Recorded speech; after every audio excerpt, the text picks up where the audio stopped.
It's time to find out What Shane said with Shane Manila. What's good, world? I'm back. Another Shane Says. This week, I wanted to dig into wide receivers because that's all I ever talk about. I know. I'm sorry. You know my feelings on running backs. I think you know my feelings on quarterbacks. And I'm just going to do another wide receiver episode. So this stems from a couple weeks ago. We did a Dynasty Trades in 5 stream Tuesday nights, 8:30. Be there. Check us out. We were talking about trading wide receivers that we thought were mid, wide receivers that we believed are capped at wide receiver 2, wide receiver 3 range, production generally, which again, production typically drives value eventually. Obviously, if it's a rookie, that production is not going to be the same as a third-year guy. At least if they produce at similar ranges, how that production is viewed is going to be different. But that's kind of getting off the point. What the point of that show was, or at least that segment was talking about trading away wide receiver 2s, wide receiver 3s, and it kind of evolved in my head to not just that, to actually just selling off excess wide receivers. So what is an excess wide receiver? It's pretty simple to me. An excess wide receiver is when you have multiple wide receivers of the same type. Wide receiver 2 range. You can never have too many wide receiver 1s. That's definitely not what I'm saying. But when we're talking about wide receiver 2s, wide receiver 3s, I'm comfortable with moving off of those wide receivers and making other moves. So what I wanted to do is just highlight some of the wide receivers that I'm talking about so you can have a specific idea, a specific range of wide receivers we're talking about, right? So if you scroll down on KTC, again, if you don't like their site, that's okay. I'm just using it as a barometer. Again, the market uses it, so it's something good to go by. Anywho, I'm talking about wide receivers like Devonta Smith, DK Metcalf, Michael Pittman, Tank Dell, maybe Zay Flowers. I'm coming around on him, but we'll talk about that some other time. George Pickens, T. Higgins, Jordan Addison. I'm not going to talk about JSN anymore. I don't want to be attacked.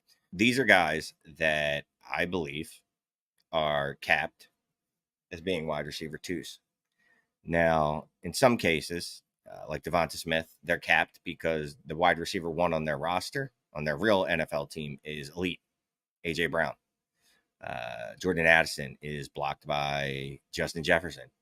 Unless something unforeseen happens, neither of those gentlemen are ever going to be the wide receiver 1 on their own team, and I don't think they'll be wide receiver 1s in fantasy football. But also, I talked about Jordan Addison, but also wide receivers like Rashee Rice. Rashee Rice had a wonderful rookie season when you look at his points per game and some other metrics.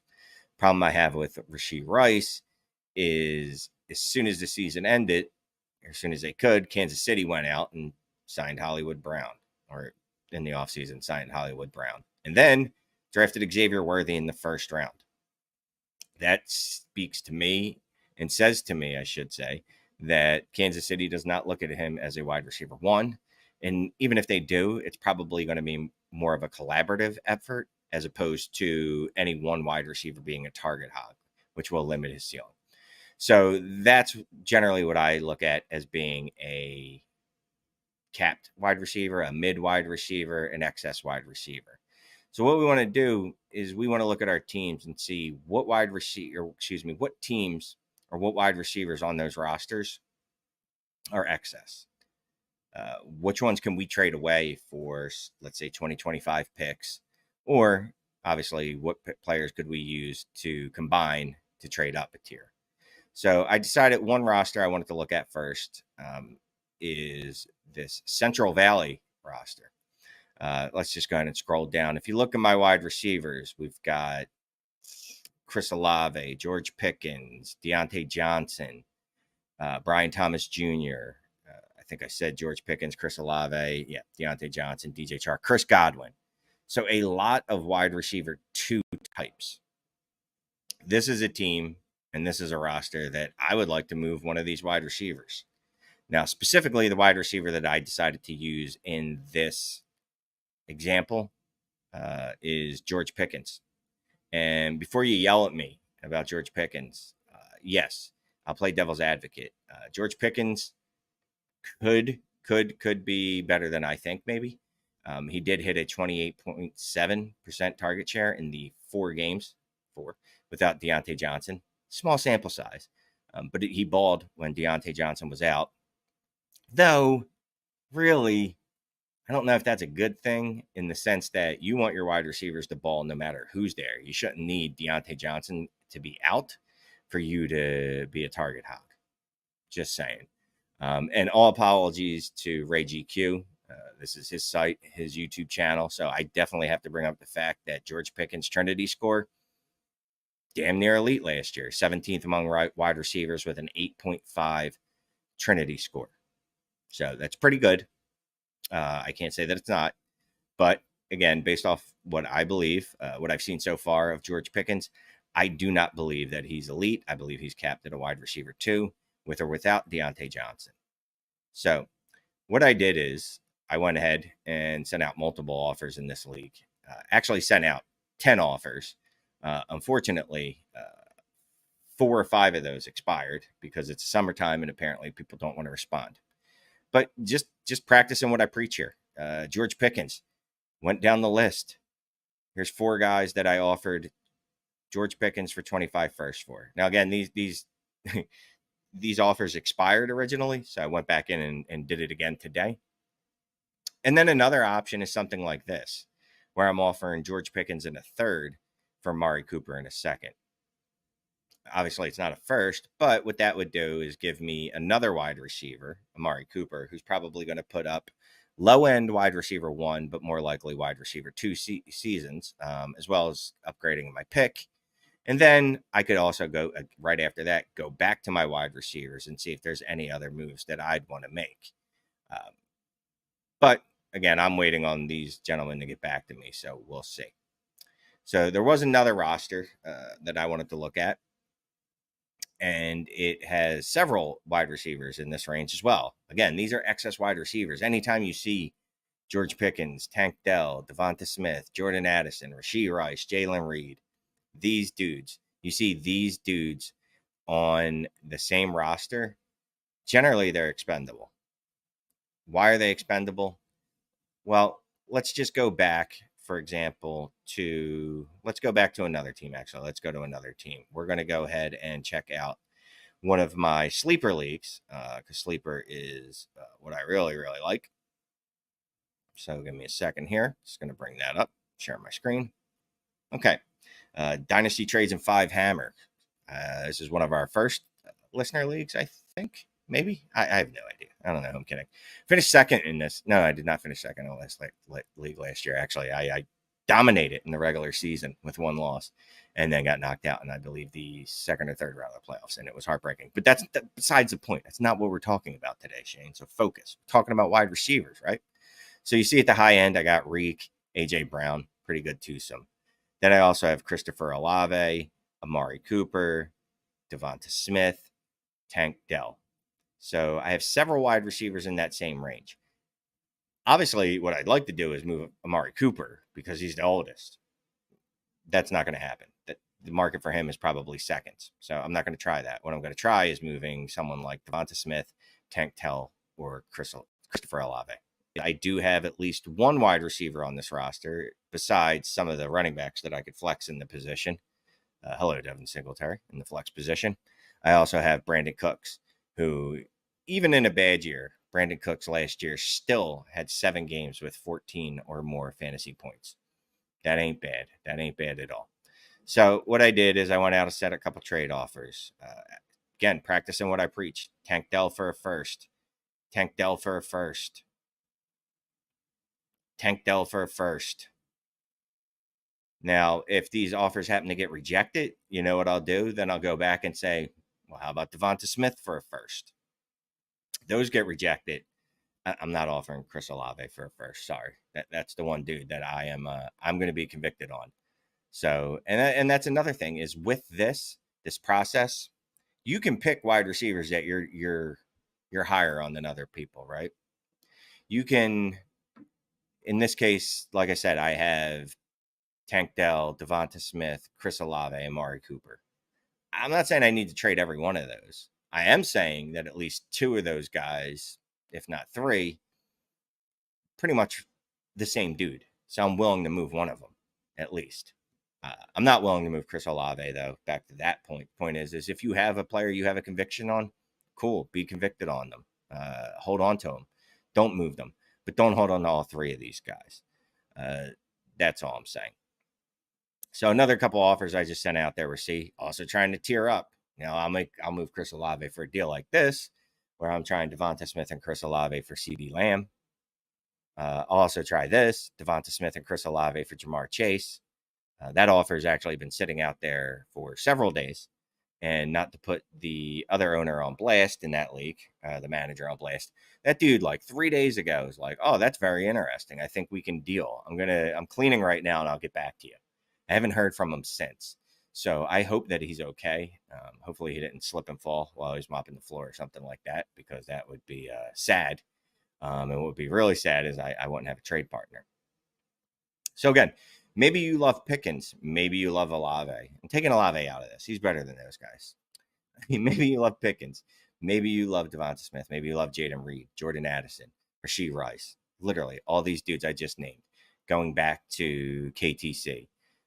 T. Higgins is another guy you can throw in there. Not Keon Coleman.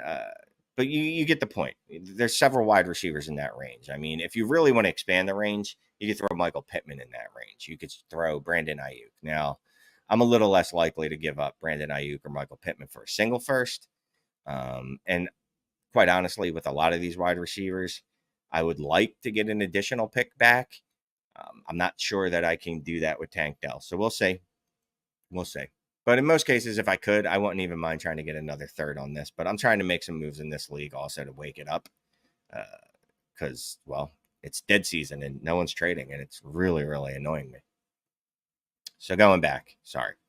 So let's say you make the deal. Now what? Great. You got an extra first. Well, there you go. You've got an extra first. That's fungibility, right? That is more, and we talk about this all the time, or at least I talk about this all the time. The pick is more fungible than the player. The pick, generally, no one dislikes rookie picks. You can dislike a player, though. For instance, just bringing him up, George Pickens. I'm lower on him than Ray GQ is. So if we were in a league, we could do some business.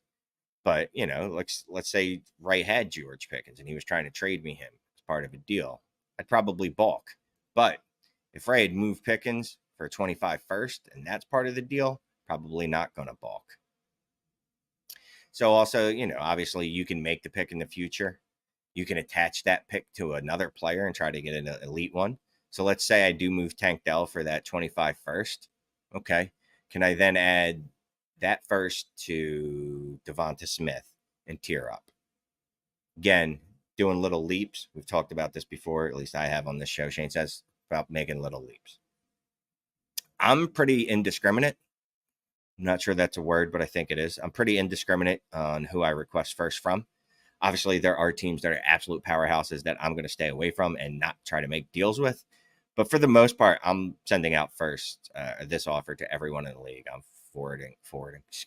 I'm sending out offers to everyone with firsts in the league. In the league that I showed you, the Sleeper League, the first round picks are incredibly concentrated among 3 or 4 teams. So I unfortunately can't send out offers to everyone in that league. But there's no reason that you need to be as indiscriminate as me. You can be more selective, going to teams that look like they're mid or bad. Obviously, teams that are rebuilding, if you could somehow trick them into giving you one of their first, awesome. Even if it's not a 25, maybe a 26. If it looks like a rebuild that's not going to take just a year, that's what you can do. So again, just a simple concept. I don't want to belabor this. Talking about moving excess wide receivers. Go look at your rosters. Do you have a DJ Chark that you can slip in as your wide receiver 4 if you move Tank Dell? Do you have a Brandon Cooks that you can slide into your wide receiver 4? Hell, do you have several wide receivers like that? Josh Palmer, DJ Chark, Brandon Cooks. Stream them. That's fine. Get that pick. It's more valuable in the long run than a player like Devonta Smith. Not everyone is even going to want to give you a first for those players. I've gotten rejections on several of those George Pickens offers that I made. So it's not a guarantee, but I think try it. Let me know in the comments. Who do you think's mid? Who do you think I'm off on? I think George Pickens is probably going to strike a nerve. I didn't get into JSN at all today. Don't want to talk about that. And I mentioned earlier, just briefly. Sorry. I know I promised this would be quick. I'll just hit this real quick. Zay Flowers had a pretty good rookie season, right? 12.9 fantasy points per game. Rashee Rice had 13.3, but I've already talked about why Rashee Rice is someone that I think is capped. Zay Flowers might not be capped, though. And I understand people think Mark Andrews is the wide receiver one on that team in a tight end body, whatever. I'll just say this. So I went back to 2000. I looked up every wide receiver that played at least 9 games and scored between 11.5 and 13.9 fantasy points. I wanted to give it a little cushion on both sides. And there were 34 wide receivers that did that from 2000 to 2021, 22 of those wide receivers then went on to produce at least one wide receiver one season. At least one. That's 65%. So if you didn't know anything else other than what they scored in their rookie season and you banked on those rookies, you'd have a 65% chance. Past, obviously. Past is often predictive of the future, though, of them hitting a wide receiver one season at least in the future. At least one. And then you've got guys like A.J. Brown, Tyreek Hill, Amon-Ra St. Brown, I think he said at least 2, that have had multiple seasons. There were a couple weirdo one-off dudes like Mike Williams, but not the Mike Williams you're thinking about. Mike Williams from back in 2010. So anyway, sorry, that was a long way to getting around to saying that I think I like Zay Flowers. So that's another thing you can do. If you have conviction on one of these dudes that's in the tier, but not the other, hell, try to move Devonta Smith for Zay Flowers. If you have conviction on George Pickens, try to move Devonta Smith for George Pickens. All right, that's all I got. Let me know what you think in the comments. And as always, I appreciate every last one of you. Have a good one.